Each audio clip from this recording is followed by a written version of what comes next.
merito all'interrogazione della consigliera Del Zovo, l'incidente allo stabilimento Cimolais di Monfalcone del 6 agosto 19, ora si è a conoscenza, ma lo era anche nell'agosto del 19, di quello che è un incidente presso lo stabilimento, che si tratta di un piccolo versamento di polvere con un apparecchio per le gammografie industriali contenente una sorgente di iridio 192. Le problematiche che abbiamo causato l'incidente: fortunatamente l'incidente non ha causato alcun genere di contaminazione radioattiva, così come riportato dalla relazione dei tecnici dell'ARPA a fine del sopralluogo del 12 agosto del 19, dove viene evidenziato che, visti i risultati di tutte le rilevazioni,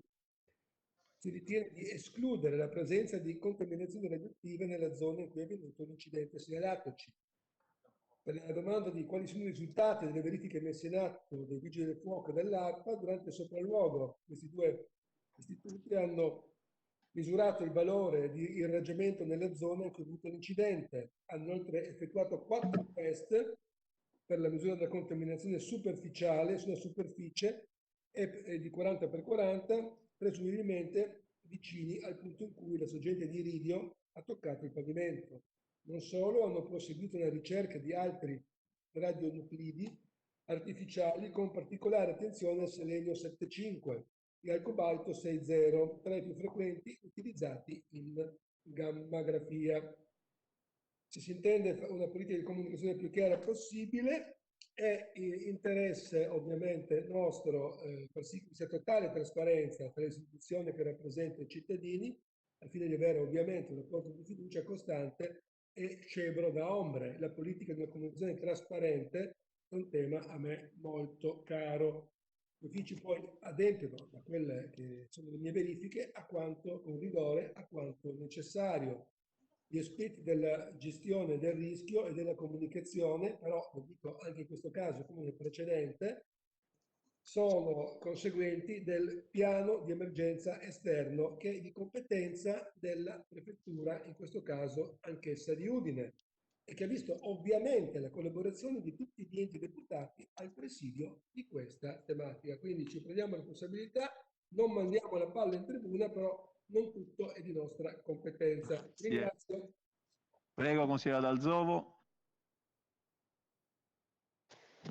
Sì, grazie Presidente. Sì, premesso anche qui che purtroppo la prima parte l'ho sentita male perché il volume era basso, comunque c'è sempre un po' di vocio qui intorno e quindi non si sente bene poi quello che viene riportato. Io ringrazio l'assessore per la risposta. È ovvio che è stata l'interrogazione nel 2019, quindi insomma è passato un po' di tempo da quella data, ma mi sembra di aver capito nella prima parte della risposta che non ci sia stato, c'è stato un piccolo versamento, insomma, di qualcosa, però non c'è stato alcun tipo di contaminazione. E rispetto all'ultimo punto, insomma, io, come diceva poco fa il mio collega Christian, ci auguriamo appunto che da parte dell'amministrazione regionale, ancorché la competenza sia della prefettura, ma visto che c'era stato appunto l'impegno anche da parte dell'assessore Scocimaro, come abbiamo scritto qui nell'interrogazione, dove aveva affermato che è nostra intenzione appunto dare vita a una politica di comunicazione più chiara possibile, vicina alle esigenze di conoscenza della popolazione, che quando si effettuano analisi e campionamenti o altro rispetto a incidenti di questo tipo o anche altre situazioni, venga poi appunto informata la cittadinanza. Anche in questo caso la risposta insomma è che non è successo nulla di grave e pericoloso, ma anche questo credo sia un'informazione che debba essere data alla popolazione, che magari non è stata più informata rispetto a quanto accaduto e magari può anche pensare che in realtà non venga informata adeguatamente. Quindi magari anche in questo campo, quando facciamo delle analisi e sappiamo che è tutto bene,